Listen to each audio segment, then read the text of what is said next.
Cheers. Cheers. Started.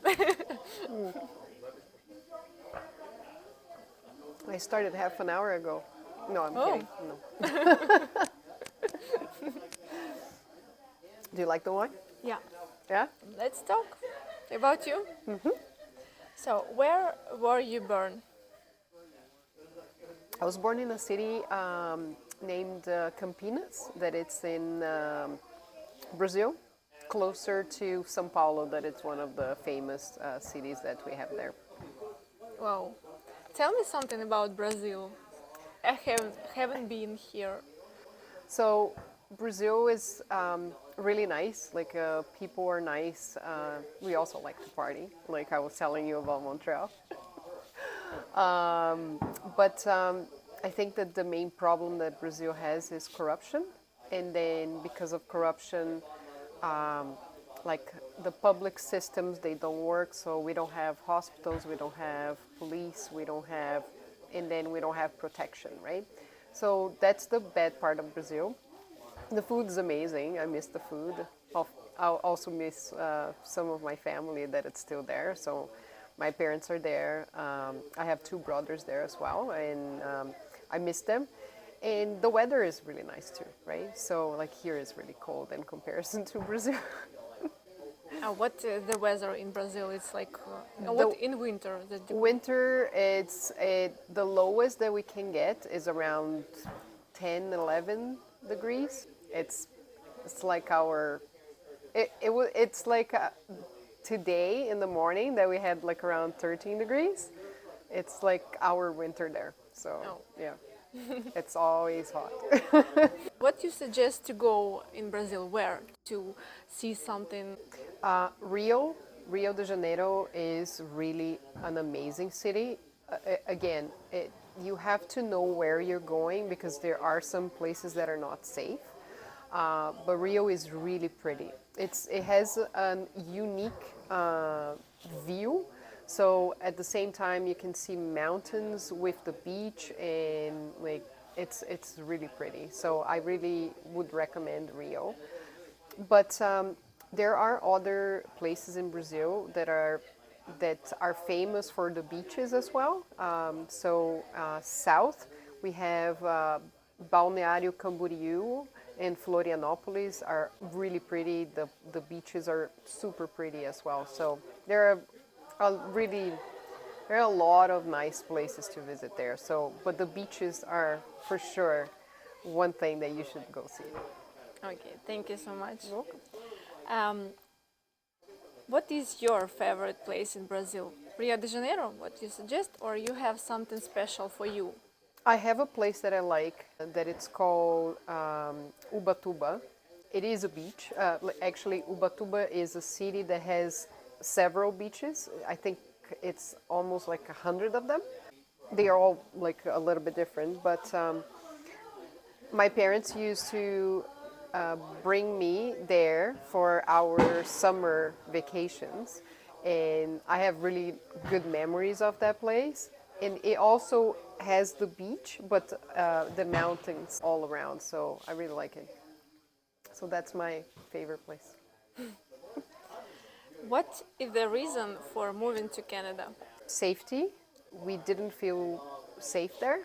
And then with my daughter, I think that when you have kids, you're more concerned about the kids even, and a lot of bad things have started to happen around us. Robbery and kids being kidnapped.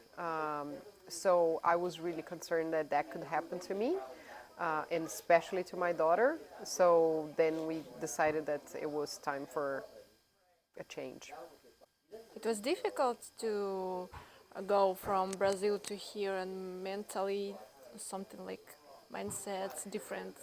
Yeah, I think that there are two things that are really, for me, that are really bad. One of them was the family. So for a long time, my family, they were like, you abandoned us. You left us here. It was really sad. So that was the worst one. The second one, it is the winter. The winter here, because it's not only because it's super cold, but it's also too long. So I started to get like depressed, without the sun. Maybe you Yeah. repeat. Oh my god. Let's shoot the birds. They're not shooting. But yeah, so the winter, because it's too long, I started to get depressed, and I didn't even understand what it was. It was you don't have as much sun as in Brazil, so then you don't have vitamin D. You don't have like the difference that the sun really makes. It's really impressive, and I remember the first year that I moved, that it was really cold and it was like February, and I was like, oh my god, I can't take this anymore. It's too cold and it's too long. And then one of my friends said, you know that February in Canada has the most number of suicides? Oh my god. And I was like, yeah, thank you very much. I didn't know that.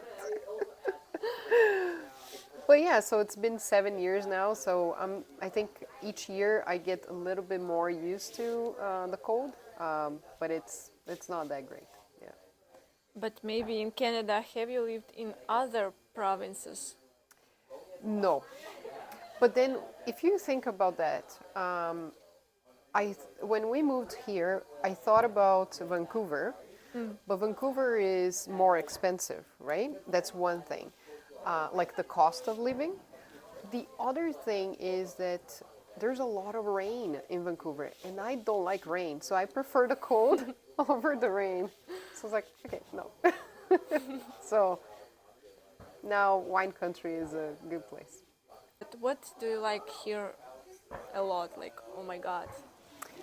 I I like how things are more organized in Brazil. So if I think about that for a second, it's like you need to go to the hospital. The system works. Like you pay for taxes, and you pay a lot, but it seems that it's worth it what you pay for the system, for the hospitals, for the firefighters, for the police. So I, I really think that besides that we're paying the tax, but it seems that we get that money back somehow. So I like that very much. But it seems that everything here works. Like, I don't know, like, I think things here are less complicated. Like, if I need to open a bank account, it seems less complicated than in Brazil. If I want to open a company, it's less complicated than Brazil. If I want to file for a divorce, it's less complicated than Brazil. So I think things are simpler, and I like that. What do you think that in Ontario every person must see and must to go? Like for newcomers, people. Niagara Falls, Yeah. Ottawa. The Parliament in Ottawa. I like the Parliament in Ottawa. I don't know why, but I do like it. I think it's pretty. But like you said, Montreal is amazing too. But Yeah. Montreal is not Ontario. So I'll stick to Niagara Falls and the Parliament in Ottawa. Why you choose live here in Ontario in Lincoln, not like in maybe Montreal or Ottawa? Um, there are more opportunities for IT on this area than there is in Ottawa.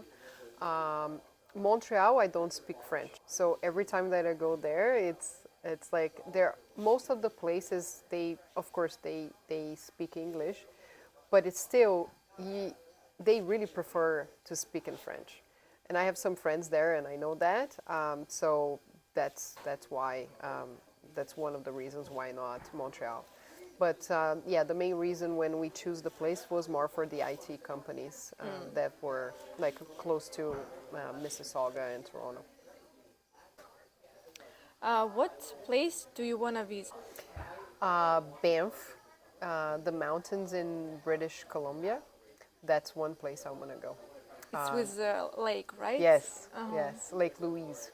It's one of the ones that I still want to see it. Yeah, it looks so pretty. I hear about it. It's close to Calgary, right? Yes, yes, yeah, that's the one that I want to go. Now, you told me that you didn't travel because COVID, but now you have a plan to run and Yes, do. and Yeah. do whatever I didn't. Yes, but interesting is that it is really expensive to travel in Canada.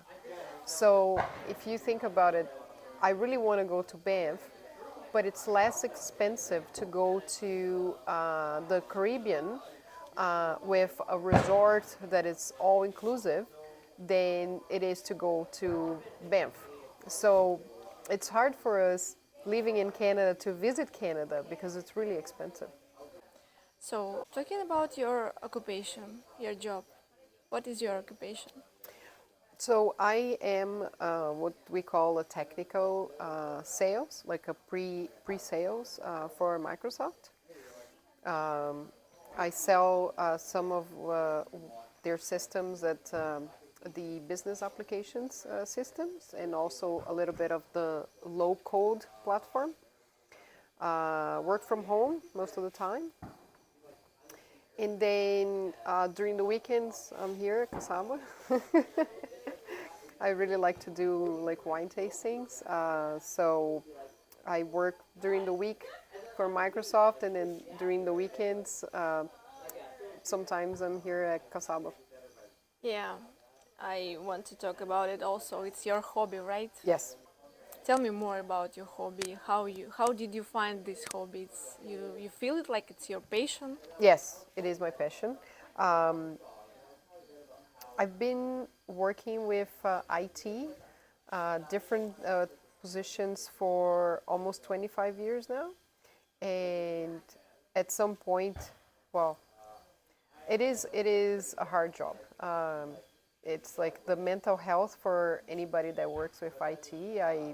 It's really painful. It's really hard. So I had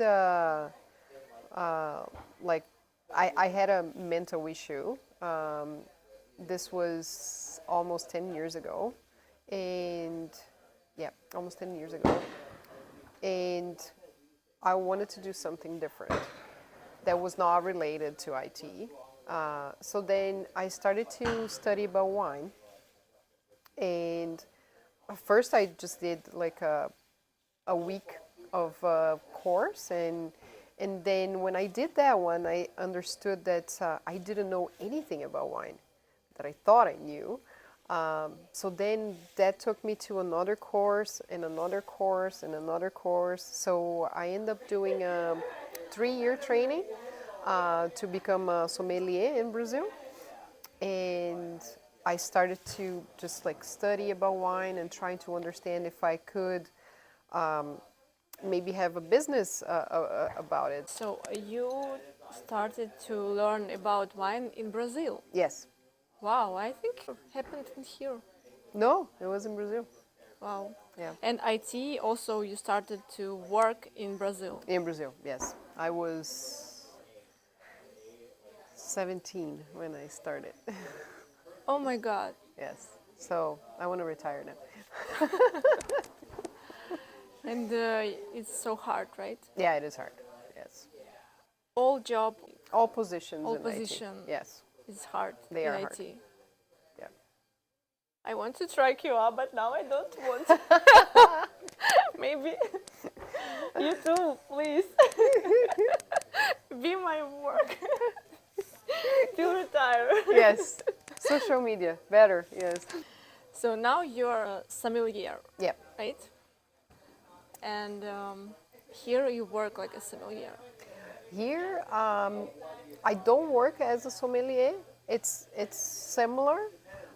It's still related to wine. So what I do here is, like between other things, I try to present the best wine for your taste. So tasting wine is really personal. Like maybe the wine that I like could not be the one that you like. So then what I like to understand is like what is your taste and try to get for you the wine the best that you would like the best. So I think that's what I like to do. So that's what I've been doing for a couple of years now. It's try to understand what do you like and maybe even help you on when you go and buy wine for yourself. If you know what you like, it's going to be easier. And how you can know my taste? I want to share my what I like, what I prefer taste, right? And Yes. you listen to me and you decide what for Yes. me is good. Yeah. And then what we do is, based on what you say, I will tell you, I think you would like this one, and then you try it out, and that's the fun of the wine tasting. And then you try it out, and then you could say, I like this, but there's something about this wine that I don't like. And then we started to dig into that until we find the one that you like. Wow.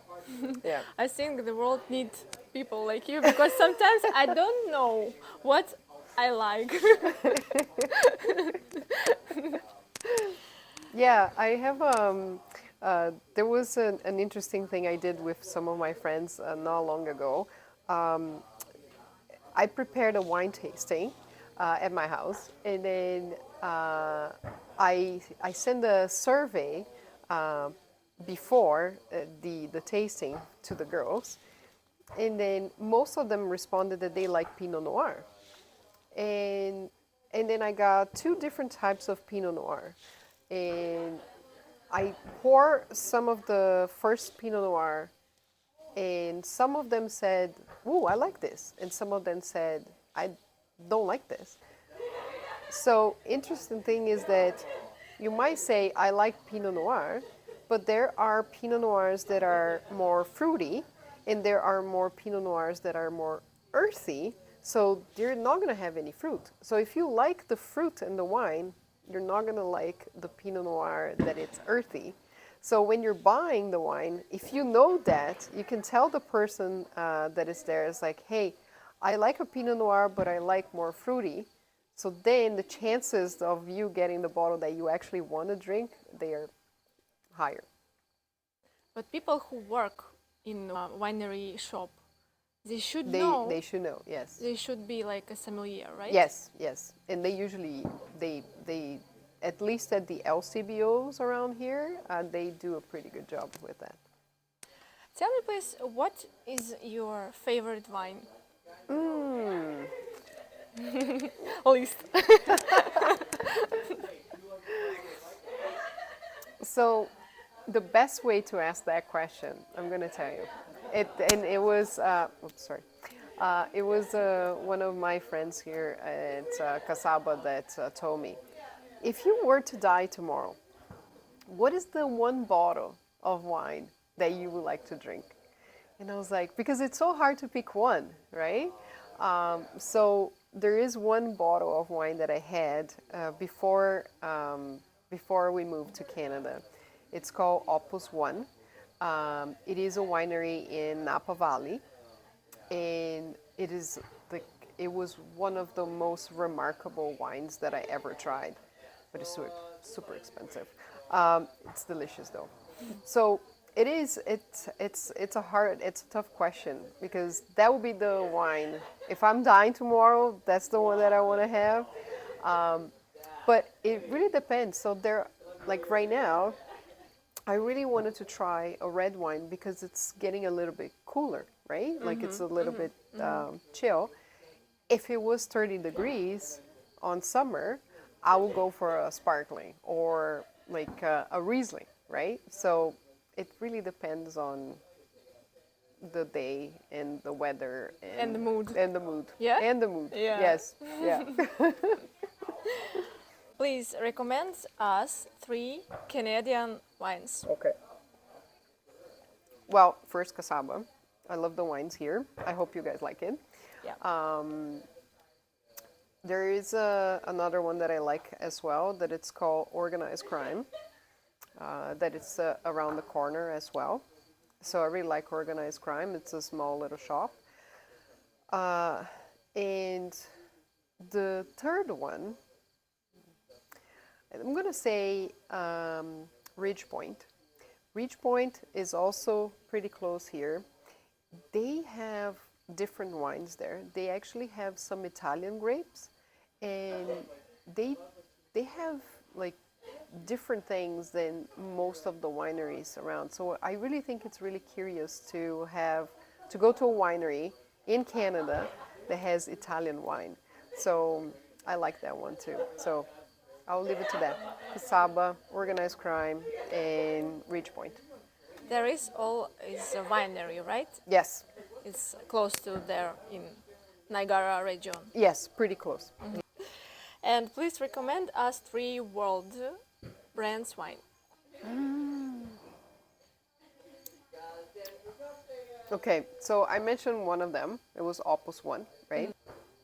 Besides that one, I'm gonna go with 2 different ones that we can actually find here in Canada.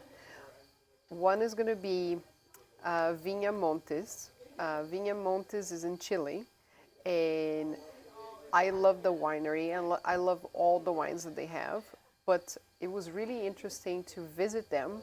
They have where the barrels are, all the barrels, they actually play classical music for the Wow. wine because they think that the vibration of the notes influence in the wine. So that's another one.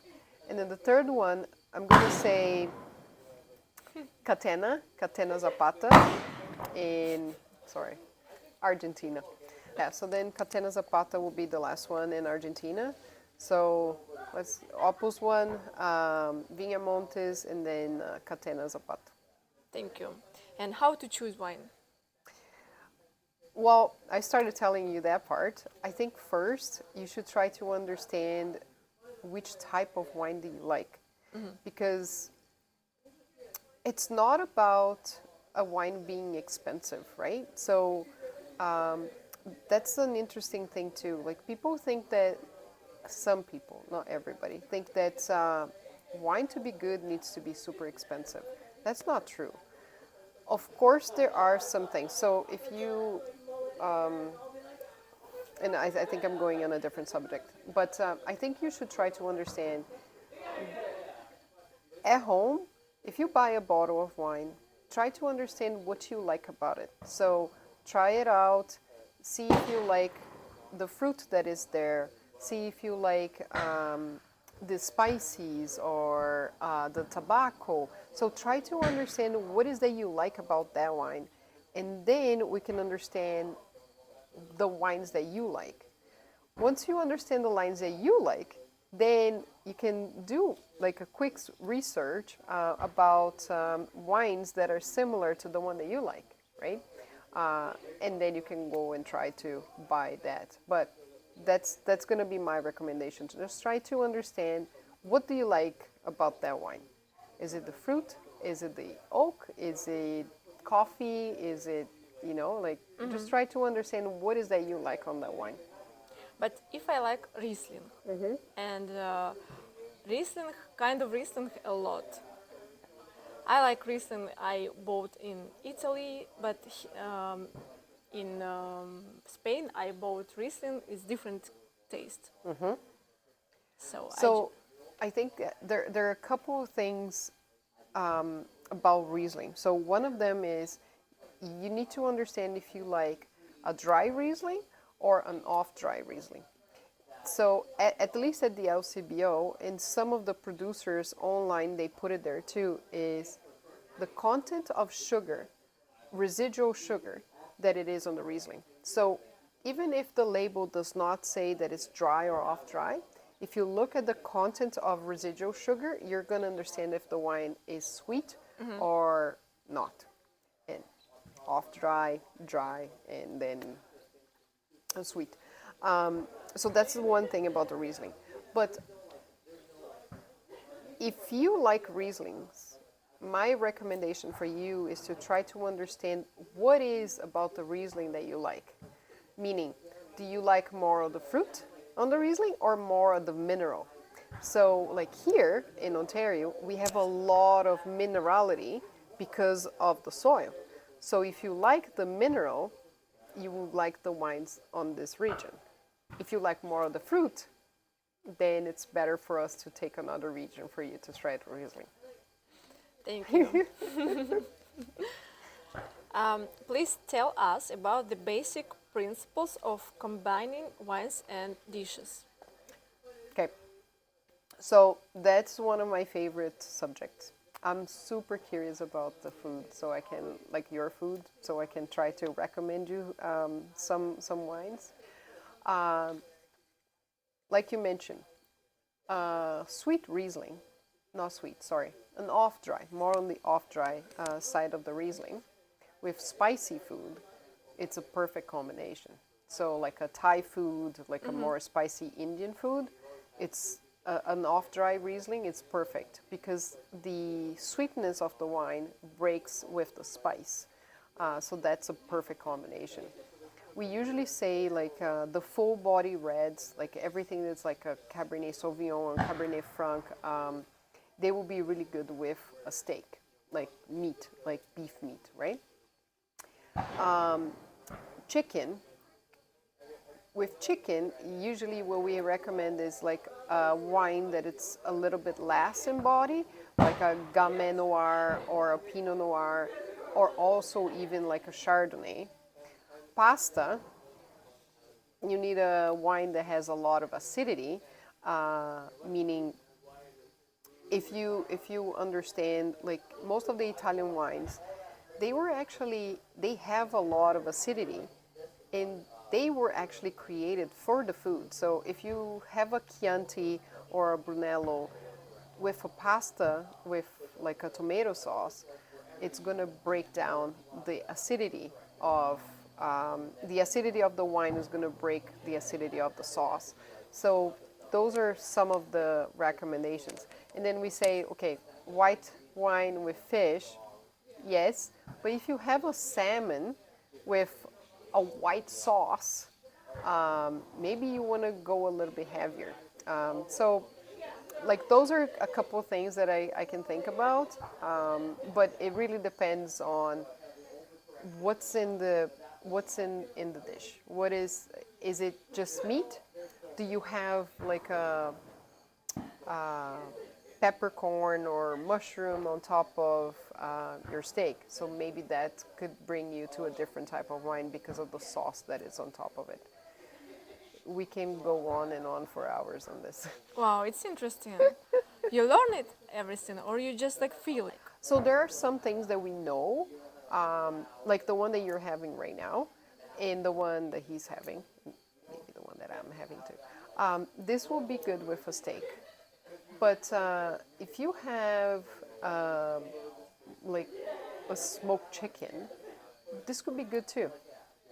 So, but when you try the different, I like to do a game that I like to do at home is if you have the chance is like do the opposite. So try to have this wine with a white fish. And then after you taste that, try to have that with a piece of a salami or a prosciutto or something like that that's going to be meat, right?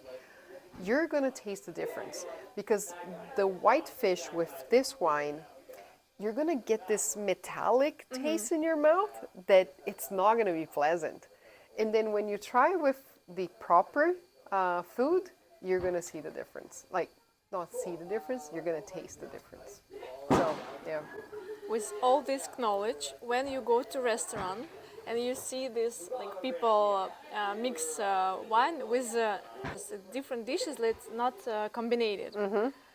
You can see it and oh my god. You know what the problem is? So it's an interesting point that, because the other problem that we have too is that imagine you go to a restaurant, right? Yeah. And then you want to have a steak and you want a red wine, right? Yeah. If you order a bottle of wine and he's having a fish, like one of you are not going to be happy with the pairing, right? Because the bottle Yeah. is not going to be for Yeah. both of you. So that's another problem too. I wish that the restaurants had more offers about wine by the glass, so then you can try like a good wine with your food, or also like there we have some options, but it's not really often is to find already the course of the meal already paired with a glass of wine, which I think that I think more restaurants should do that, because then you already know, okay, I want to have this. Like my appetizer is going to be with a sparkling, and then my main course is going to be with a red wine. But what would you suggest to drink with sparkling wine? I Sparkling. mean, like dishes. What dishes? So the sparkling that we have here, that it's a little bit more on the dry side, I would recommend like some cheese, like a brie or not a cheddar, because it has some. Usually the cheddars around here they have a lot of smoke, so I wouldn't do that. But more like a brie or a parmesan. I also like oysters with Oh. sparkling. I think it's like a perfect Yeah, combination. yeah. And strawberries, but again, see, the strawberry is not that sweet, so yeah. What are your favorite wine and product combination? Well, I just mentioned one, so I like sparkling and Yeah, oysters. That's great. I really like ice wine or a port wine with blue cheese. I like that too. Malbec with steaks for sure. I usually have a Malbec with a steak. I love a Pinot Noir that it's a little bit earthy with mushrooms. So those are kind of my Sauvignon Blanc with goat cheese. It's delicious. So I can give you a list. As like I love that food pairing is it's amazing. Where better to buy wine? It's hard. Like here in Ontario, we have the wineries and we have the LCBO. So if you like, I like to support local. So I tend to buy more wine from the wineries than from the LCBO. But there are some people that like, of course, other countries' wines, right? Like Italian wine, French wine. So then, of course, you have to go to LCBO because we don't have a lot of options. So, but again, I like to support local, so I usually buy my wine from the wineries that I like. Thank you for your time and for Thank this interview. Thank you. It No, was thank really you. Yeah, interesting. I hope you like it, and I hope you like the wine too. I really like it.